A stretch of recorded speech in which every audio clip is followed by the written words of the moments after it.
And I unmuted you too. We're recording now. Oh, awesome. Welcome everyone to Team Fierce second call of May.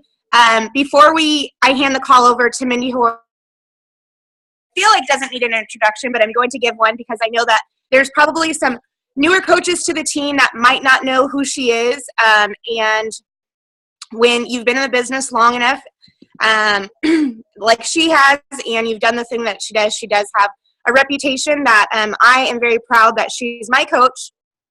But we have some celebrating to do.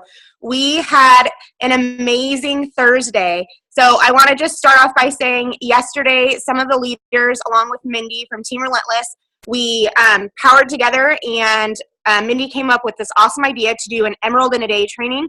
She put together some incredible content and shared it with us, and we had the ability to invite our personally sponsored coaches that wanted to do it. We didn't beg anyone. We didn't pull anyone along with us. These were only people who said, yes, I want to be a part of it. Yes, I'm going to do it.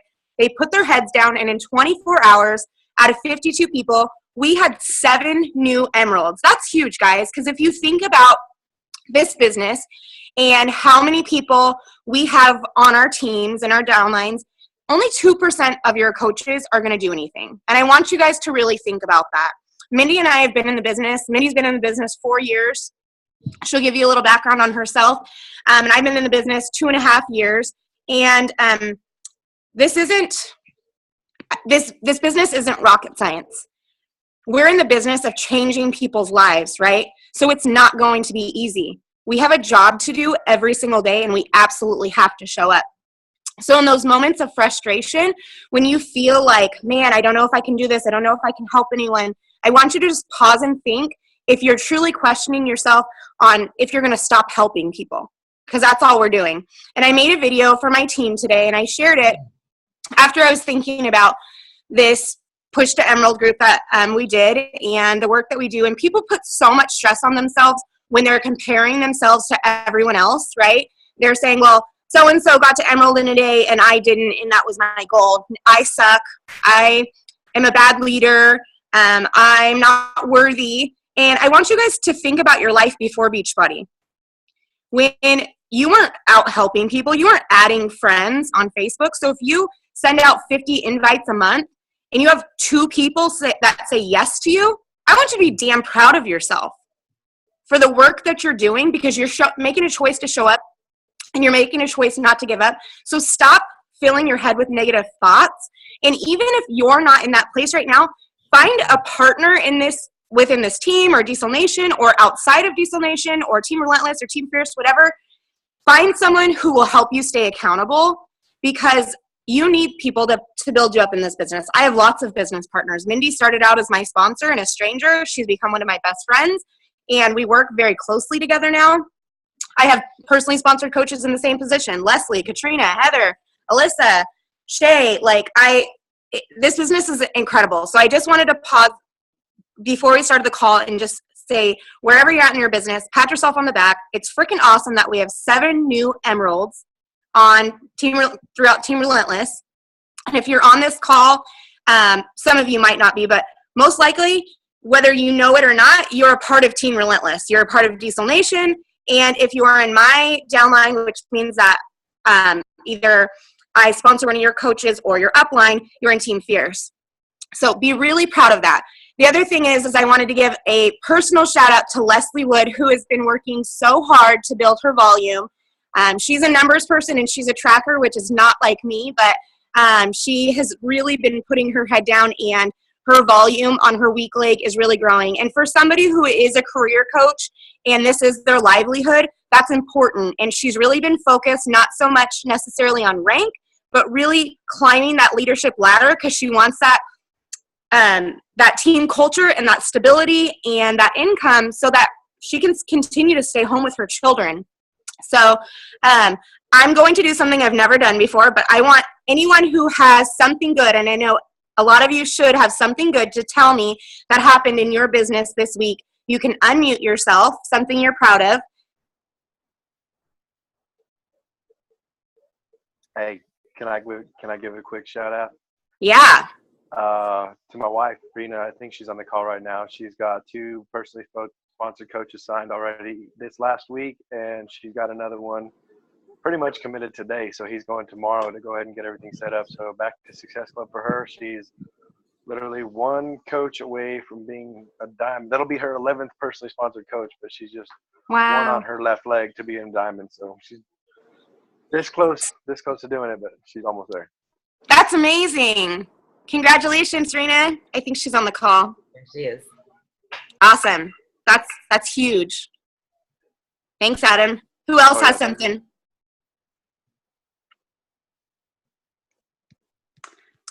I know you guys can't see me, but I just got out of the shower, so I just wanted to say that I am super proud of all of my downline and my whole entire team. I feel like it's really just stepping it up and making stuff happen, and people are just really working hard at their goals. So I just am super proud of everybody on my team.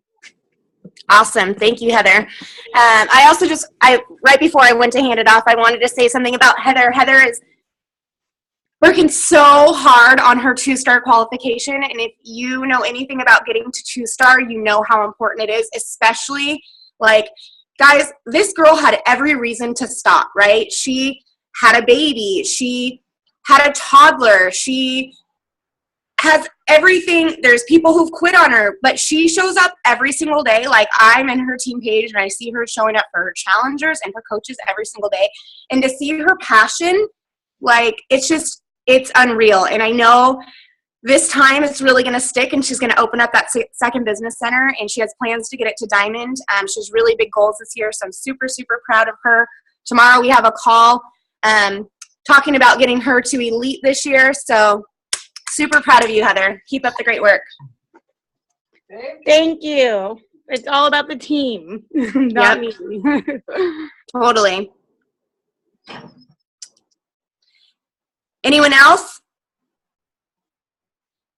Don't be shy, guys. It's like a big family reunion every time we have a call. And it doesn't necessarily have to be Beachbody related. If you want to share something awesome going on in your life or with your family, share it. Okay, well, I'll do a final shout out to Narissa, who's not on the call. I saw she went on a field trip with her daughter today, but yesterday she hosted her first fit club here in Hidden Valley at the local gym. And afterwards, we just she's it's one of Leslie's coaches, but I'm really, really proud of her. She's a pretty quiet person, and she's like, at my job, I have to talk to people all the time. So I feel like this is probably really out of her comfort zone. So I was really proud of her for stepping up and hosting a fit club, because we haven't had one in the area since before the Valley Fire, and it's really awesome to have a place to go one time a week. Invite people to a free workout, and I actually invited a couple people in the pickup line today, so that was fun. So, all right, well, I'm going to continue doing that on our team calls, because I think it's important to remember why we're doing this, to have fun, to celebrate each other, or celebrate yourself. So if there's anything that you guys would like to add, you can put it in the chat, whatever.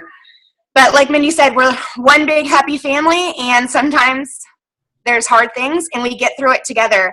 But without further ado, I'm going to introduce Mindy Hord. She is a seven-star, 2-time elite coach. She's my coach, and we met 3 years ago through Facebook. I think we just had our three-year friend anniversary on Facebook.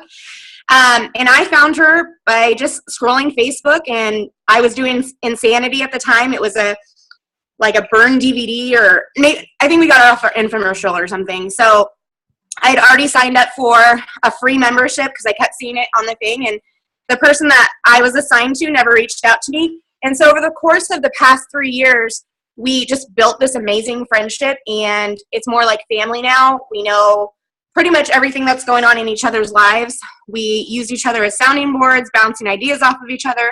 She's just an incredibly inspiring person in my life, and so, so important to me. So I'm going to stop talking before I start crying, and let Mindy tell you guys a little bit about her story, how she got started in this journey, why she's never given up, and some tips on when you feel like you're failing, how to pull yourself out of that.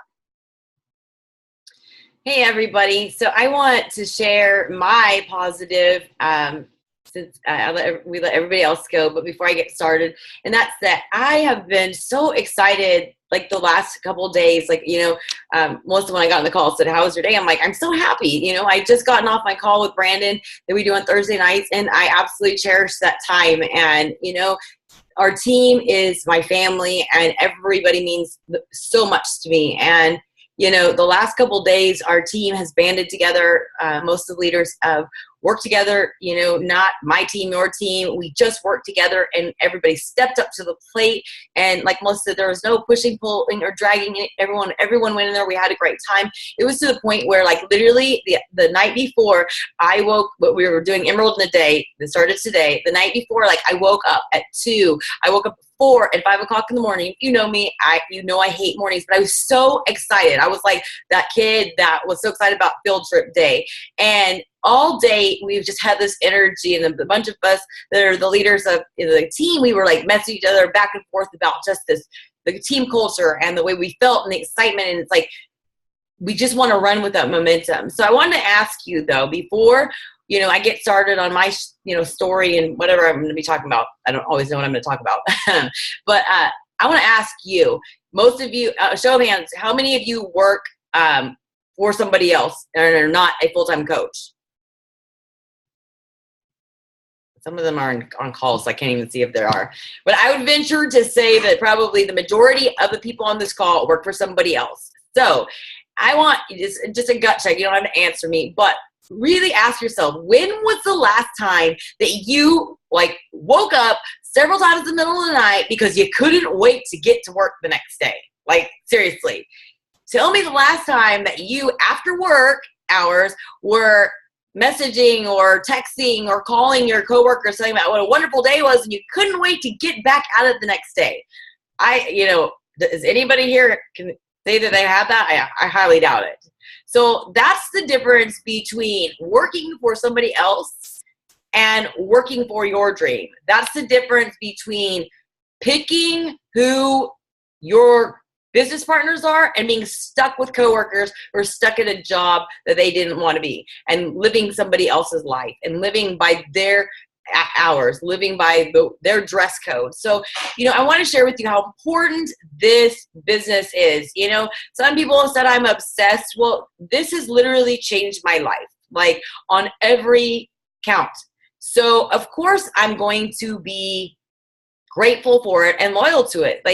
So somebody said the other day, they were asking me about 21 Day Fix Extreme, somebody I've been talking to, and he was like, I just want to know though, like, when I do this, am I going to have to keep doing it, or am I going to keep the muscle mass? Am I going to, keep the weight off? I'm like, bro, it's just like a new car. You get a new car, it's not going to stay new forever. You have to do some maintenance. And with anything, you have to keep going if you want to have the results. So for me, Beachbody changed my life. It helped me become a totally different person than I ever thought I could be, the person that I was designed to be. And only when I started to get away from the basics did I start to go back to who I was. And only when I stepped away from the basics did I start to gain my weight back that I had lost, and then even more so. So I want you to understand that whenever you're starting, everybody's super excited as a coach. The first time you get your first challenger, your first coach, whenever you get your first person who says, hey, you changed my life. But the thing is, you're never going to get to a point in this business, or you should never get to a point in this business where you want to stop. Because like Melissa said, this is a business about changing lives and helping people, and really to have a good sense of fulfillment. It doesn't matter what field you're in, but if you're helping somebody, you get a good sense of satisfaction. You're doing good. There's good karma that comes from that. So I want you to make sure that you understand that what you're doing needs to be continued, because that good feeling that comes from working out, that good feeling that comes from getting on calls and connecting with people, and hearing their stories and knowing who your teammates are, all these things that make you feel good, aren't going to just last forever. You have to keep putting in the work. And I see so many people who talk about they're struggling in this business, but they don't connect with anyone. You know, they're silent in the team pages. They don't communicate with their coaches. They don't run challenge groups. They don't get on calls. They don't do all these things. So you're not getting the maximum benefit. You know, so make sure that when you say you're struggling, that you're doing all the things that are laid out in front of you. Make sure that you are not squandering this huge opportunity because of the fact that this is like a family feel. And I'll tell you why it's so important to me and why I'm urging you to just go like balls deep into the team. You know, Melissa and I have spent more times on the calls crying, laughing, because we're family. Like, this isn't just about Beachbody. This isn't about, you know, just P90X, Shakeology, 21-Day Fix. This is about a family, because that's what it's given us. And everybody has a different story. But like I tell everyone, the moment you buy a product, even if you don't buy it through a coach, you never are alone. You have this huge support system if you utilize it. There's so many people who push it away, and those are the people who don't have a great experience with it.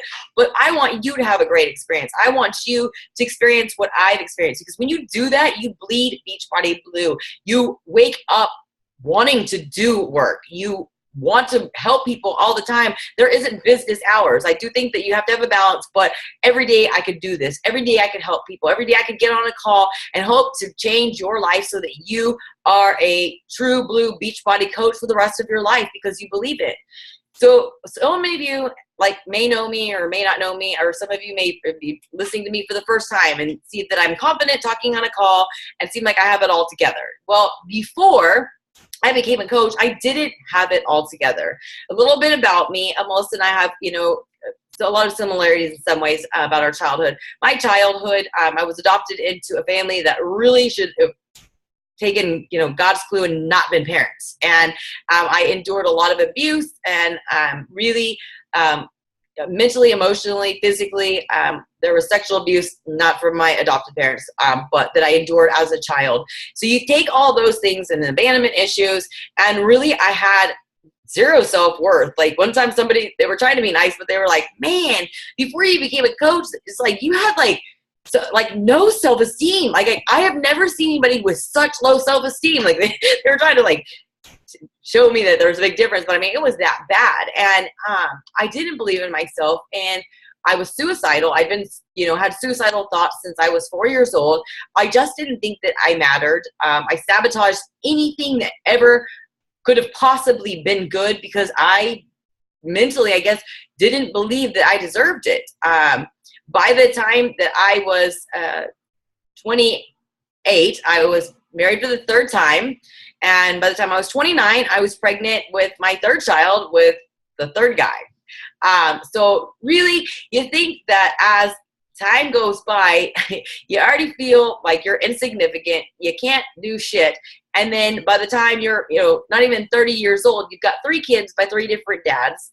I left home at 15 and have dabbled in drugs and alcohol addictions and every type of addiction possible since I was, at a young age, 12, 13 years old. So I never got to go to college. And on my 18th birthday, when I was thinking about I'm free, I can go to college, I can do something with my life, I found out literally on my birthday that I was pregnant.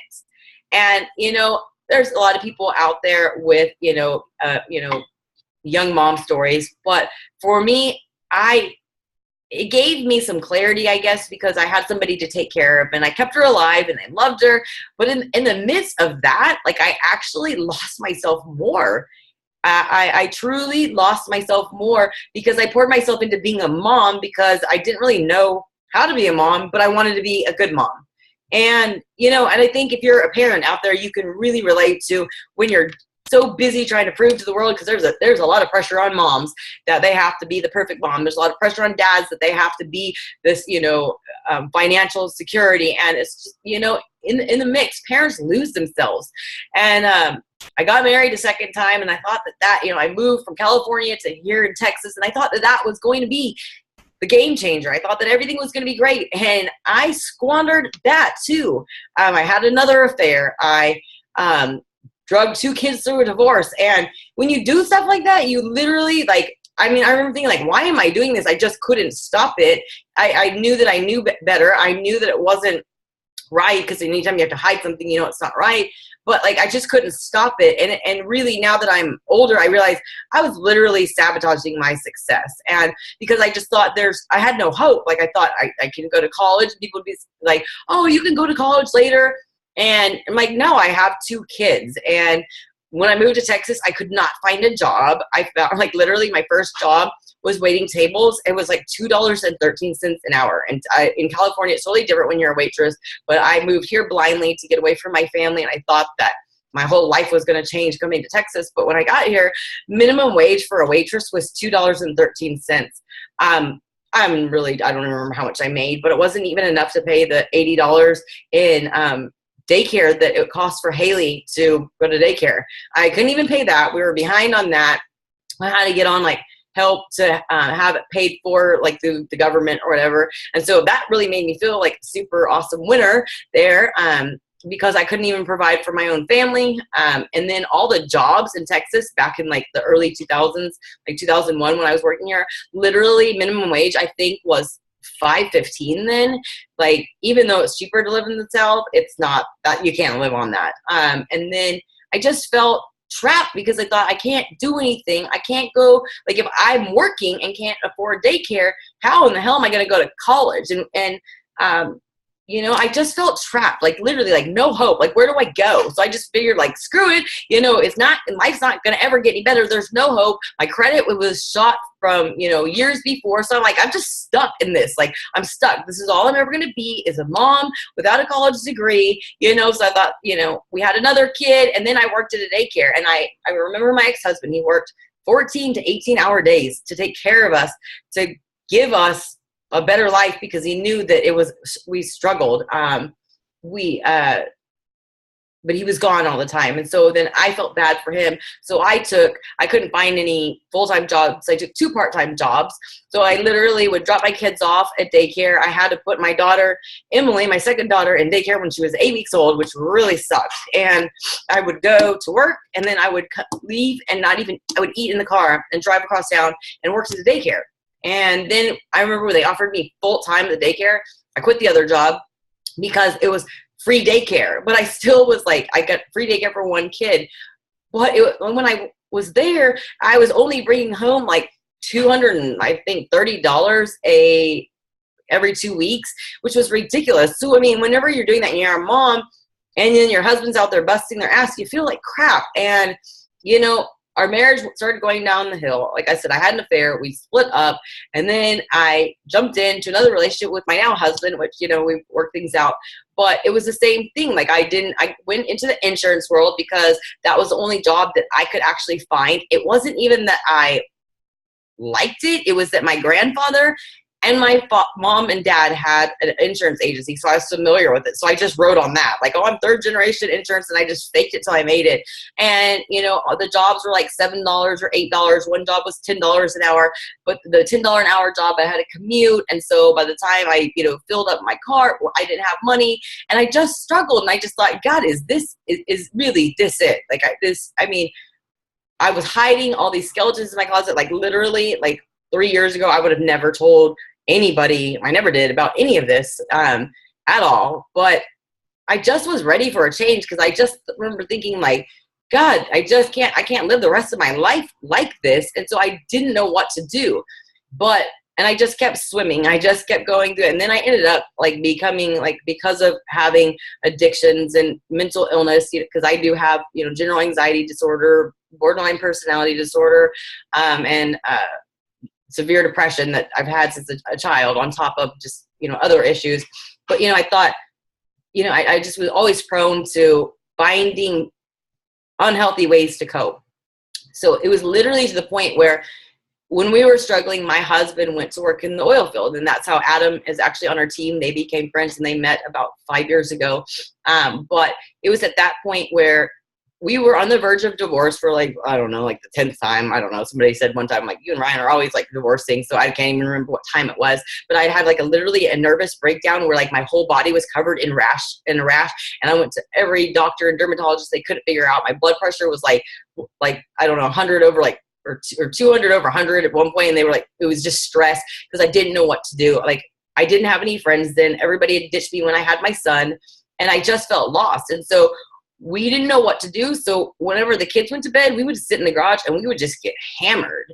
And then, financially it was bad. So when he went to the oil field, it was a break from each other, but it was also like, that's not the way I wanted to live. Like, I didn't want to be a single mom. I didn't want to do that to another kid. We had promised ourselves, and we had promised our son when I was pregnant that we wouldn't do that, but we just didn't know any different. And it got so bad that even when he was gone, like literally like in the oil field, he was gone like 5, 6, 7 days at a time and only home for 2 or 3 days and on nights and on days and back and forth. And it was 2 hours from where we lived that the location was. But even when he was gone, I would get like hammered drunk by myself in the garage. Like literally it was that bad that like I didn't even like to be alone with myself. And every day I would climb out of bed and hungover, take my kids to school half asleep and just get by. And I remember making like $32,000 a year. I found a job finally in town where I didn't have to commute, and it was perfect. I thought it was the ideal job. But like every day I went, I was, like I said in the beginning of the call, I didn't look forward to it. I mean, I didn't look forward to it. Nobody says like, I can't wait to get there. Like, it was drudgery. The highlight of my job was like that we got to leave at 4:30 on Friday. Like, that was the highlight. But I just was lost. And then by then Rebel was 18 months old. So I, being over 30 for the first time was like, oh my God, I can't, like I'm gaining weight. I'd never struggled with my weight before. I was skinny fat, not healthy, not fit, but never struggled with my weight. And I didn't know what to do. And I was so insecure that before that, I would never work out in front of anybody at a gym. I would go when nobody was there, leave when people came. I wouldn't work out in front of my husband. And so I was just trapped. But when he went to work in the oil field, it was kind of like a blessing in disguise, because it was right then where I realized that, like, oh my God, I just turned 30. I needed to do something. I was miserable. I hadn't really identified that I had a drinking problem, but I remember sitting down at my desk and wearing leggings because it's super cold here in Texas. And like literally I had fat rolls all separated by the one size fits all elastic waistband. And I was like, oh my God, I don't know what to do. And so I realized we went on a company trip and I only had 2 outfits to wear that covered up, my body. And I remember really hating myself even more. And, I just happened to stumble upon my coach on Facebook, like Melissa happened to stumble upon me. And we hadn't built a relationship because I didn't know her from Adam. I like scoured her page and her husband's page and her sister's page for a couple days. I remember I friended her, or I followed her, because I was just being nosy. And, I remember she messaged me. She was like, hey, thanks for the friend request.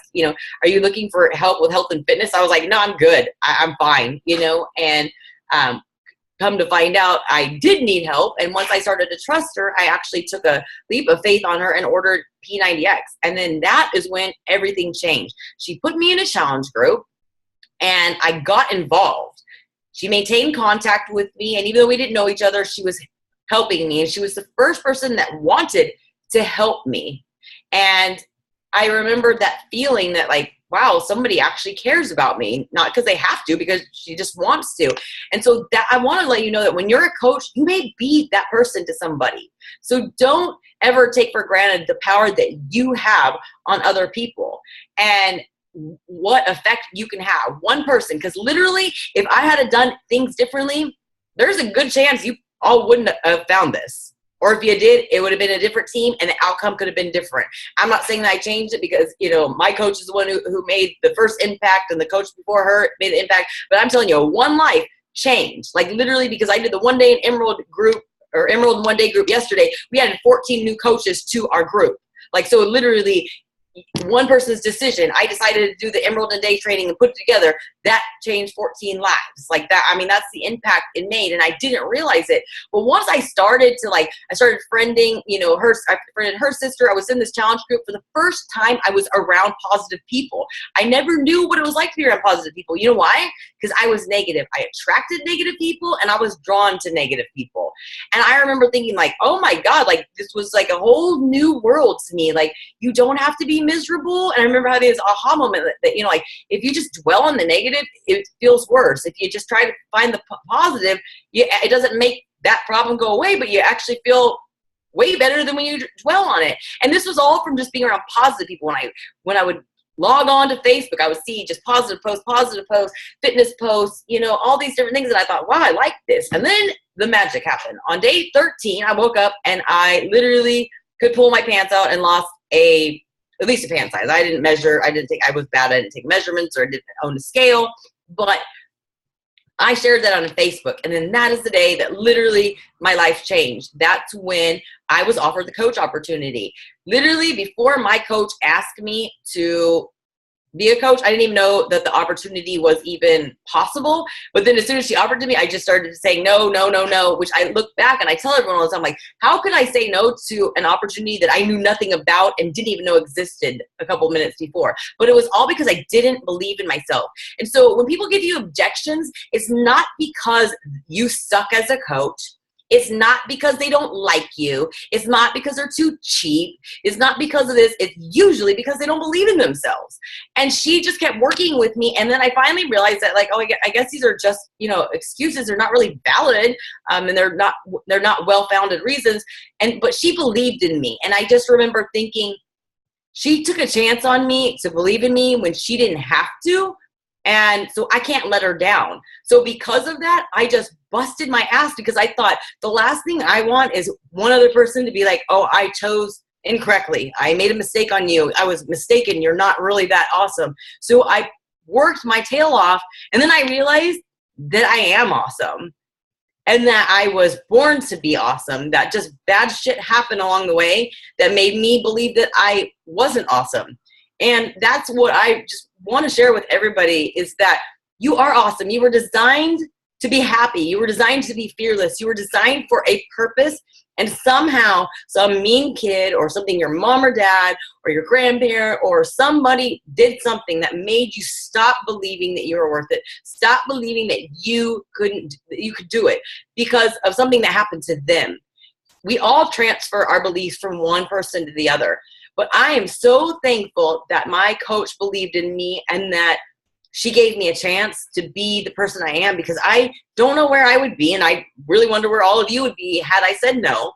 And I jumped in and I did everything she said because I wanted to make her happy. I wanted her to be proud of me. I wanted her to know that she made the right decision when it came to me.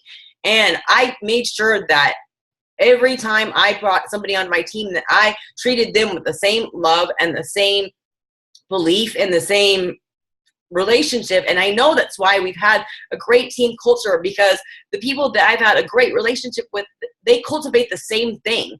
Because when people love you and they feel that you love and care about them, they'll perform and they'll do anything just to stay your friend and just because they want your approval. And so you have that power on somebody. So make sure that you know your own worth because so many people don't know their own worth. So they don't know the impact that they're having on other people and they quit before they can see how great they are. They don't do the things that we tell coaches to do that they see successful coaches doing because they think that they can't do it. So why bother? But I'm going to tell you, once you start doing those things, you can see that you can be successful. Like before I became a coach, I truly didn't think I could be successful. I truly believe that successful people just were born successful. And you know why I thought that? Because I never hung out with successful people. Not until I became a coach did I start being around successful people. They told us to study successful people. I'm like, what is that? That's personal development. Watch other leaders. And then that's when I realized that literally the most successful people are the most fucked up people. The ones that had the bad things happen to them, that had the things that they had to overcome. Like the people who had it great and had it perfect, they don't know how to operate when life throws a curve. It's the people like Melissa and I who had hard shit happen to us that we just keep getting up and keep going because there's no other choice. And that's what I want to teach everybody, is that even if you're somebody who had a great life and then something just happens and you think your whole world's falling apart, like, I want to teach you that you can recover from it and that it's okay. I want everybody to believe the power that they have to change their own life. Like, literally, you have the power to change your own life. When you decide to take your life in your hands, you can change the direction. Nobody else controls it. Nobody does. You have that. And that's one thing that I shared with one of my new coaches. She actually became friends with me on Facebook the same day Melissa did. She was a free, customer. She did my challenges with me. She bought 21-day fix whenever Melissa did. She had great results. She just wasn't ready yet. But she signed up as a coach on late Monday night, and she jumped right in to my training, jumped right in on the team call Tuesday night. She jumped right in on the Emerald in 1 day training, and boom, she hit Emerald in 1 day. And that's what I told her. It's like, whenever you decide that you can do it and that you're worth it, you can do anything and you can make anything happen. It may take some patience, to go, she can't go from signing 2 coaches to be a full-time coach. But whenever you make that decision and then you realize you're worth it and you can do it, it becomes addicting. But so many people will literally not do what needs to be done to ever get to that point. So we talk about the 3 vital behaviors, which is now the 4 vital behaviors. Do it for 30 days. You will see change. You will see major results if you do it consistently. That's the one thing that I told everyone when I spoke at the event that Melissa came for this last weekend, is I was like, just do me a favor. Do yourself a favor, actually. 30 days of the 4 vital behaviors. 30 days. That's it. Stick to it. And then tell me. I've never had anybody who's doing those regularly say that they're struggling. And this call's about ready to end, so if you want to jump back on, all you have to do is click on that same link to get back on. But don't sell yourself short. Don't sabotage your success. Make sure that you are doing the right things before you can tell anybody that you suck or that you're not successful. Make sure that you're doing all the things that the successful people are doing, because they all started exactly where you were, and they all have had the same struggles that they just don't talk about because they're too busy grinding and they're too busy moving forward. But I guarantee you, all the top coaches, even the coaches who've been in this business for 4, 5, 6, 7 years, they still face the same things new coaches do. They just keep going. And so I ask everyone on this team is just be here in a year and then be here the next year, because you got started for yourself, and any life that you change is just icing on the cake and an extra added benefit. I don't want to get started. I wanted to share one last thing, but I don't want to get started before we get cut off. So I don't know. It says less than a minute. It's been longer than a minute. I guess I'll just start. In close, we'll just tell you about last year. There's all the successes that I had, but last year was a very unsuccessful year because I'd gotten away from basics and I stopped working out regularly. I wasn't doing personal development. I thought that I was pretty much invincible. I thought that, I got myself nice and shiny and I was going to stay that way forever. And I started digging into my past about my adoption and opening all these doors, and went back to the old Mindy, the suicidal Mindy, the hopeless Mindy,